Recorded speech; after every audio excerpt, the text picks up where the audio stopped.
challenging the dilution of Article 370, which had given special status to the erstwhile state of Jammu and Kashmir.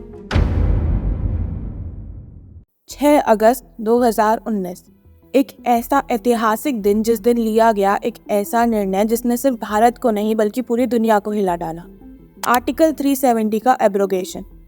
Article 370 Jammu and Kashmir को एक special status देता था over other territories of India, जिसके चलते भारत में 2 constitutions follow हुआ करते थे, एक भारत का संविधान यानी इंडियन कॉन्स्टिट्यूशन और एक जम्मू कश्मीर का। चलिए जानते हैं कहानी अनुच्छेद 370 के इंडियन कॉन्स्टिट्यूशन में इंसर्ट होने से एब्रोगेशन तक की और उसके बाद आए बदलाव की भी। सन 1947 जब भारत आज़ाद भी हो रहा था और एक तरीके से फॉर्म भी, अलग अलग प्रिंसली स्टेट्स से इंस्ट्रूमेंट ऑफ एक्सेशन साइन कराई जा रही थी, जिसके तहत उन स्टेट्स को इंडियन यूनियन में शामिल किया जा रहा था। 26 अक्टूबर 1947 को महाराजा हरि सिंह ने जम्मू एंड कश्मीर के लिए इंस्ट्रूमेंट ऑफ एक्सेशन साइन किया, जिसके बाद the state joint dominion of India और दूसरी ओर हो रहा था इंडिया पाकिस्तान का पार्टीशन। एक ऐसा खौफनाक और दर्दनाक दौर जिसे भुलाया नहीं जा सकता। कांग्रेस की जवाहरलाल नेहरू के अंडर सरकार की मुस्लिम अपीजमेंट पॉलिसी और कम्युनलिज्म के गंभीर हालातों को देखते हुए आर्टिकल 370 को संविधान में एज अ टेम्पररी प्रोविजन के रूप में रखा गया।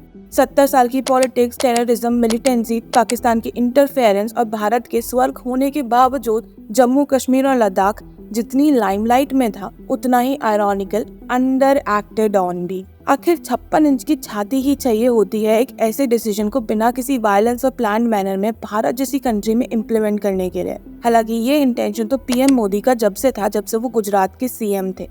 लाल चौक पे तिरंगा लहराने वाले पीएम मोदी की लीडरशिप ने साबित कर दिया कि उनमें कितना दम है। जम्मू एंड कश्मीर और लद्दाख, जो कि प्रेजेंटली इंडिया की 2 अलग अलग यूनियन टेरिटरीज हैं, पहले state of Jammu and Kashmir में आती थी। कहने को तो ये भारत का सरताज थी, लेकिन मेन स्ट्रीम भारत से काफी जुदा थी। स्पेशल स्टेटस के कारण central laws Jammu and Kashmir पे एप्लीकेबल नहीं थे और आर्टिकल 370 के एब्रोगेशन के बाद तकरीबन 890 सेंट्रल लॉज कश्मीर में एप्लीकेबल है, जिसमें much needed right to education और राइट टू इंफॉर्मेशन भी शामिल है।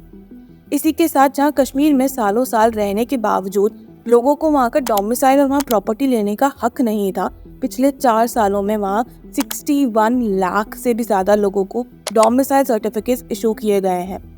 इसी के साथ जम्मू एंड कश्मीर अब investment, business, communication, transportation, infrastructure development, education और भी कई क्षेत्र में मेन स्ट्रीम इंडिया से कनेक्ट हो रहा है। जहां पहले कश्मीर के बच्चे हायर एजुकेशन के लिए कश्मीर से बाहर जाते थे, आज इंडिया के बेस्ट इंस्टीट्यूशंस की ब्रांचेस को कश्मीर में खोला जा रहा है, जिसमें एम्स, IITs, IIM और 7 मेडिकल कॉलेजेस भी शामिल है। ये पार्ट है जम्मू एंड कश्मीर के विकास के लिए गवर्नमेंट सैंक्शन डेवलपमेंट पैकेज की, जो कि 80,000 करोड़ का है। इसी के साथ एब्रोगेशन के बाद इस रीजन की ट्राइबल और शेड्यूल्ड कम्युनिटीज का भी काफी बेनिफिट हुआ है सेंट्रल स्कीम्स के इम्प्लीमेंटेशन के थ्रू। इसी के साथ अनएम्प्लॉयमेंट रेट भी 2019-20 में 6.7% से 2021-22 में 5.2% तक गिर गई है और डेवलपमेंट एक्शंस के चलते हजारों लोगों को नौकरियां मिली हैं। इनफैक्ट इंडस्ट्रियल सेक्टर में तो 28,400 करोड़ का एक सेंट्रल सेक्टर स्कीम भी निकाली गई है, जो कि 4.5 लाख लोगों को एम्प्लॉयमेंट देने का पोटेंशियल रखती है। इकोनॉमी की बात करें तो Jammu and Kashmir lieutenant governor Manoj Sinha के अकॉर्डिंग 2021-22 में कश्मीर ने 14.64% इकोनॉमिक ग्रोथ रेट रही और टैक्स रिवेन्यू 31% बढ़ा। जम्मू एंड कश्मीर इकोनॉमी की रीढ़ की हड्डी है टूरिज्म, जिसमें भी बढ़ोतरी हो रही है और 2021-22 में ही 1.88 करोड़ टूरिस्ट्स ने इस यूनियन टेरिटरी को विजिट किया, जो कि आज तक का हाईएस्ट नंबर है। इसी के साथ तकरीबन 500 स्टार्टअप्स पिछले 3 साल में यहाँ स्टार्ट हुए हैं। कश्मीर में इन्वेस्टमेंट्स में भी सिग्निफिकेंट बढ़ोतरी देखने को मिली है। UAE की जाने मानी कंपनी इमार ने भी कश्मीर में एक मेगा मॉल के लिए इन्वेस्ट किया है, जो कि यूनियन टेरिटरी का पहला फॉरेन इन्वेस्टमेंट है। ऑल्सो इट इज एक्सपेक्टेड कि 2023 में जम्मू एंड कश्मीर में 6,000 करोड़ का प्राइवेट इन्वेस्टमेंट आएगा। कश्मीर की खूबसूरती पे कश्मीरी पंडित एक्सोडस का एक ऐतिहासिक काला धब्बा है, लेकिन कश्मीरी पंडितों के लिए भी ऑर्गेनाइज्ड रिहैबिलिटेशन स्कीम्स निकाली गई हैं। PMAY के अंतर्गत हजारों कश्मीरी पंडितों को घर भी दिए जा रहे हैं। PM पैकेज के अंतर्गत कश्मीरी पंडितों के लिए 3000 से भी ज्यादा सरकारी नौकरियां क्रिएट करी गई है। इसी के साथ हिंदू कल्चर, जिसके बिना कश्मीर अधूरा है, उसको भी एक रिवाइवल मिल रहा है। करीब 15 मंदिरों को रिनोवेट किया जा रहा है, रिलीजियस साइट्स कंस्ट्रक्ट की जा रही है और कुछ इंपॉर्टेंट साइट्स का रिकंस्ट्रक्शन भी प्रोसेस में है। कश्मीर का हिंदू डोमिनेटेड हब्बा कदल, जो कि 1990 में पूरी तरीके से खाली हो गया था एक्सोडस के कारण, उसमें भी दशकों बाद अब इस बार रामनवमी पे शोभा यात्रा निकाली गई। बॉलीवुड में भी अब कश्मीर की घाटियां लौट के आ रही है, जो कि इंसर्जेंसी की वजह से बंद हो गई थी। पिछले साल ही 200 से ज्यादा फिल्में कश्मीर में शूट की गई हैं। हैंडीक्राफ्ट और हैंडलूम इंडस्ट्री को भी इम्पीटस दिया जा रहा है और जहां किसी टाइम पे तिरंगा लहराना जान गंवाने के बराबर था, अब वहाँ प्राइड रैली भी ऑर्गेनाइज करने की बातें की जा रही है। एक एरिया जहाँ एब्रोकेशन के बाद सबसे ज्यादा इम्प्रूवमेंट देखने को मिला है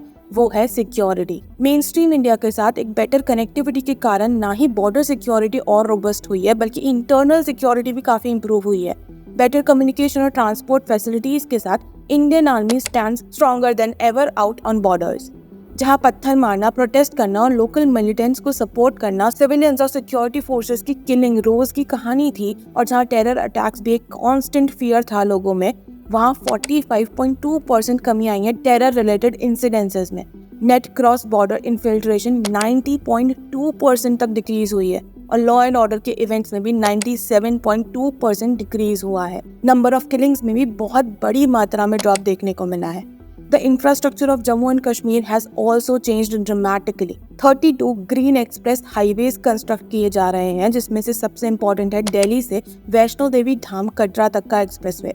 highway connectivity projects, bridges, tunnels including 12.77 kilometres का T49 टनल भी वहाँ कंस्ट्रक्ट किया जा रहा है। इसी के साथ दुनिया का हाईएस्ट रेलवे ब्रिज चेन्नाब ब्रिज भी जम्मू कश्मीर में लोकेटेड भारत का एक इंजीनियरिंग मार्वल है। Also, various energy-related projects, public utility and services-oriented projects, environment conservation projects, or tourist sites are in line.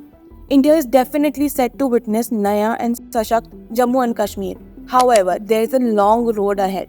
सबसे बड़ा चेंज जो अभी लाना बाकी है वो है लोकल लोगों के माइंडसेट में चेंज, जो उनकी सोशल इकोनॉमिक कंडीशंस में रूट्स में जाके डेवलपमेंट प्रमोट करने से through education, employment and exposure यानी EEE से आएगा। इसके साथ ही प्राइवेट इन्वेस्टमेंट को बढ़ावा देना होगा ताकि जम्मू एंड कश्मीर को ग्लोबल रिकॉग्निशन और अपॉर्चुनिटीज मिले। महिलाओं के एम्पावरमेंट के लिए ऑल्दो काफी स्टेप्स लिए जा रहे हैं, द इफेक्टिवनेस इज लो। इस सेक्टर में भी होलिस्टिकली काम करने की जरूरत है। इसी के साथ ऑल्दो टेररिज्म के इंसिडेंसेस में कमी देखने को मिली है significantly, the major challenge now is target killings, जो कि जम्मू एंड कश्मीर में हिंदूज की हो रही है और जिसको कॉम्बैट करने के लिए हमें बेटर इंटेलिजेंस इंफ्रास्ट्रक्चर की जरूरत है। We have a long way ahead, but I'm sure India will get through very well. अगर आपको वीडियो पसंद आई हो तो please subscribe to the channel and hit the like button. Also share the video as well as your feedback in the comment section. जय हिंद।